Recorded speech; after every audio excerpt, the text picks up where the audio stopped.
Welcome to viewers. आज के lecture में हम ट्रांसलेशन को डिस्कस करेंगे। ट्रांसलेशन क्या है जी? ये ट्रांसलेशन जो है वो जीन एक्सप्रेशन का सेकंड स्टेप होता है। इसका जो फर्स्ट स्टेप है वो ट्रांसक्रिप्शन है, जिसका मैंने आपको अपनी पहली वीडियो में डिटेल से बता चुकी हूँ।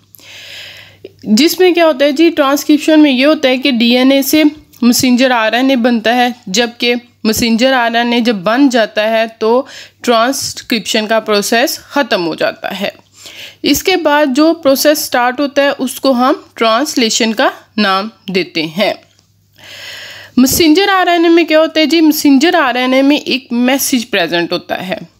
इस मैसेज को रीड किया जाता है और इस मैसेज को रीड करके मैसेंजर आरएनए से फर्दर प्रोटीन बनाई जाती है।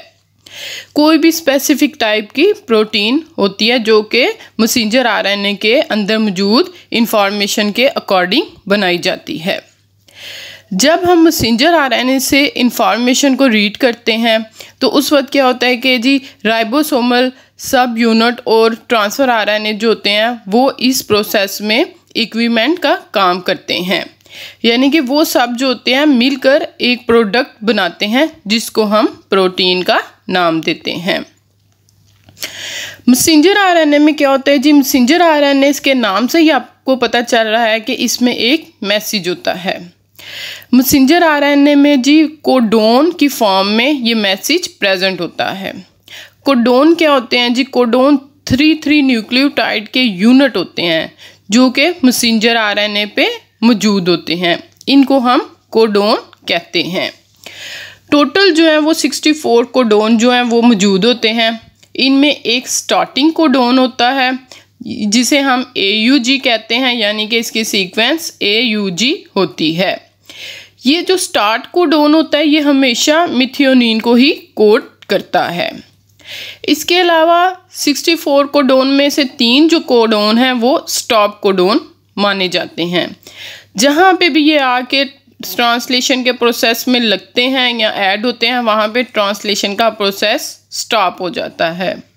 इनकी सीक्वेंस क्या है जी? इनकी सीक्वेंस है UGA, UAA, UAG। ये तीनों जो हैं ये तीनों स्टॉप कोडोन होते हैं।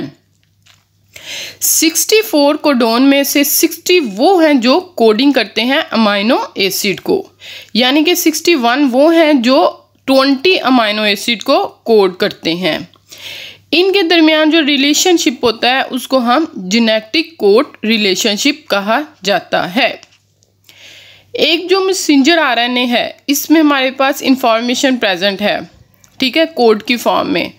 वो क्या करता है जी? वो उस इंफॉर्मेशन को ट्रांसलेट करता है, यानी कि हमारे पास मैसेंजर आरएनए है, वो क्या करता है, उसके पास कोड है, वहाँ पे उसमें जो होता है कि जी अब ट्रांसलेशन जो है वो स्टार्ट होनी है, ठीक है। वहाँ पे क्या होगा, मिथियोनिन वाला स्टार्टिंग कोडोन जो होता है वो आके अटैच हो जाएगा और वो जो है वो अपने साथ स्पेसिफिक टाइप का अमाइनो एसिड जो है वो लेके आता है। यानी कि मैंने जैसे आपको बताया जो स्टार्टिंग कोडोन है वो अमाइनो एसिड को लेके आता है, वो होता है मिथियोनिन। ट्रांसलेशन में कुछ कंपोनेंट जो है वो हम इस्तेमाल करते हैं। उन कंपोनेंट को एज आ इक्विपमेंट के तौर पे भी इस्तेमाल किया जाता है। ये 2 होते हैं, नंबर 1 राइबोसोमल सब unit, number 2 transfer RNA. Ribosomal सब यूनिट जो होते हैं वो 2 सब यूनिट पर कंसिस्ट होते हैं। एक स्मॉल राइबोसोमल सब यूनिट होता है और एक जो होता है वो लार्ज राइबोसोमल सब यूनिट होता है। सबसे पहले क्या होता है जी, स्मॉल सब यूनिट जो होता है वो मैसेंजर आरएनए के साथ क्या हो जाता है जी, अटैच हो जाता है। जब वो उसके साथ अटैच हो जाता है तो फिर जो लार्ज राइबोसोमल सब यूनिट होता है वो वहाँ पे आके उधर लोड हो जाता है मैसेंजर आरएनए के ऊपर, ठीक है। जो मैसेंजर आरएनए जो होता है वो जब कंप्लीट कर लेता है राइबोसोमल वाले पोर्शन को तो उसके बाद क्या होता है कि वहाँ पे जो ट्रांसफ़र आरएनए होता है वो अपने साथ अमाइनो एसिड को लेके आता है, ठीक है, जो वहाँ पे आके अटैच होते जाते हैं। जो अमाइनो एसिड होते हैं वो एक दूसरे के साथ क्या बना लेते हैं, पॉलीपेप्टाइड बॉन्ड, जिनसे वहाँ पर एक पॉलीपेप्टाइड चेन बन जाती है। लार्ज राइबोसोमल सब यूनिट में क्या होता है जी, इसमें 3 साइट्स प्रेजेंट होती हैं, ए, पी और ई, ये 3 साइट वहाँ पे प्रेजेंट होती हैं। ए साइट को हम अमाइनो एसाइल साइट कहते हैं, पी को हम पिप्टाइडिंग साइट कहते हैं और ई जो होता है उसको हम एक्सिस्ट साइट बोलते हैं। ए साइट वो होती है जहाँ पे अमाइनो एसिड ने आकर लोड होना होता है, ठीक है। पी साइट पर क्या होता है जी, पी साइट पे जो अमाइनो एसिड होते हैं जो ट्रांसफ़र आरएनए लेके आ रहा होता है उनके दरमियान में पी पेप्टाइड बन जाता है। ई साइड पे क्या होता है जी, वो ट्रांसफ़र आरएनए जो अपना अमाइनो एसिड को डिनोट करते हैं वो वहाँ से ई साइड से बाहर निकलते जाते हैं। ट्रांसफ़र आरएनए सेकंड जो है इसमें क्या होता है जी, इसमें एक रीजन होता है जिसे हम एंटीकोडोन रीजन कहते हैं, ठीक है।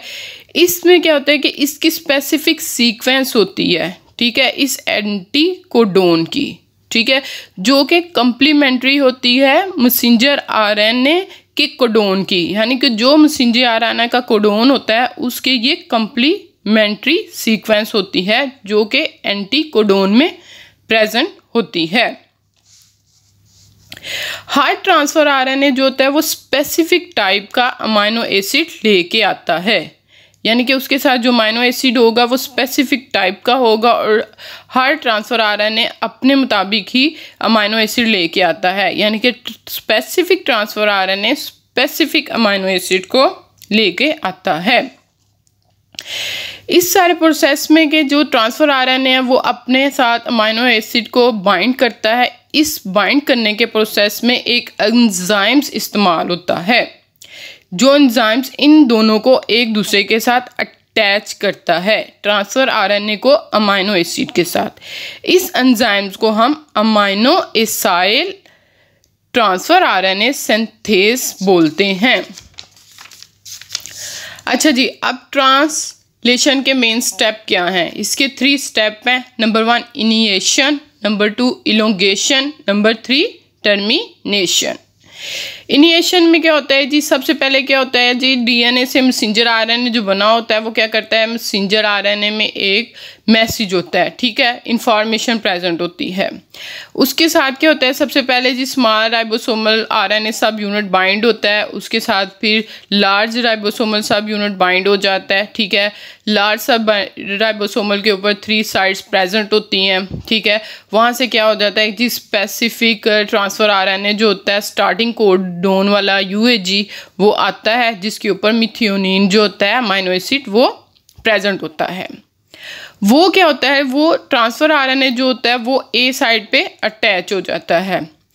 इस तरीके से जो होता है जी वहाँ पे ट्रांसलेशन का प्रोसेस जो होता है वो स्टार्ट हो जाता है। Second step elongation. जब अमाइनो एसिड मिथियोनिन वाला वहाँ पे अटैच हो जाता है तो क्या होता है जी, प्रोसेस स्टार्ट हो जाता है। अब उसके बाद जो होता है वो नया ट्रांसफ़र आरएनए जो होता है वो अपने साथ नया अमाइनो एसिड को लाता जाता है। जो फर्स्ट वाला ट्रांसफ़र आरएनए होता है वो नेक्स्ट साइड पे शिफ्ट हो जाता है और जो न्यू वाला होता है वो एक साइड पे आ जाता है, ठीक है। जो न्यू वाला होता है उसके साथ पहले वाला जो अमाइनो एसिड होता है वो एक पेप्टाइड बॉन्ड बना लेता है, ठीक है। जब वो फर्स्ट वाला जो ट्रांसफ़र आरएनए होता है वो अपना अमाइनो एसिड डोनेट कर देता है तो वो ई साइड से बाहर चला जाता है। इसी तरह नए ट्रांसफ़र आरएनए नए अमाइनो एसिड को लेके आते जाते हैं और वो ए से पी और पी से ई साइड पे जाके बाहर निकलते जाते हैं और जो अमाइनो एसिड होते हैं उनके दरमियान एक पॉलीपेप्टाइड बॉन्ड बनता जाता है, जिसके नतीजे में वहाँ पर पॉलीपेप्टाइड चेन बन जाती है, ठीक है। इस तरह ये मूव करते रहते हैं जितनी हमें स्पेसिफिक प्रोटीन की लेंथ चाहिए होती है जब वो बन जाती है, ठीक है। उसके बाद क्या होता है जी, उसके बाद थर्ड स्टेप हो जाता है जिसे हम टर्मिनेशन का नाम देते हैं। टर्मिनेशन में क्या होता है कि जब हमने ट्रांसलेशन के प्रोसेस को स्टॉप करना होता है तो वहाँ पे स्टॉप कोडोन आ जाता है। स्टॉप कोडोन क्या होता है जी, स्टॉप कोडोन 3 तरह के होते हैं, ठीक है। उनमें से कोई भी एक स्टॉप कोडोन क्या होता है जी, वो ए साइड पे आके बैठ जाता है, ठीक है। स्टॉप कोडोन जो होता है वो ट्रांसफ़र आरएनए के ऊपर होता है इसके पास क्या होता है जी, ट्रांसफ़र आरएनए वो वाला, उसके पास रिलीजिंग फैक्टर होता है, यानी कि उसके पास अमाइनो एसिड नहीं होता, उसके पास एक रिलीजिंग फैक्टर होता है। जब वो ए साइड के ऊपर बैठ जाता है तो उससे क्या होता है कि जी जो दूसरे ट्रांसफ़र आरएनए होते हैं वो ई साइड से निकल जाते हैं, ठीक है। उस रिलीजिंग फैक्टर की वजह से जो पेप्टाइड पॉलीपेप्टाइड चेन बनी होती है वो भी वहाँ से टूट जाती है, वो प्रोटीन की फॉर्म में वहाँ से निकल जाती है। इस तरह वहाँ पे जो ट्रांसलेशन का 1 साइकिल है वो कंप्लीट हो जाता है, ठीक है। Thanks for watching my video and please subscribe my channel.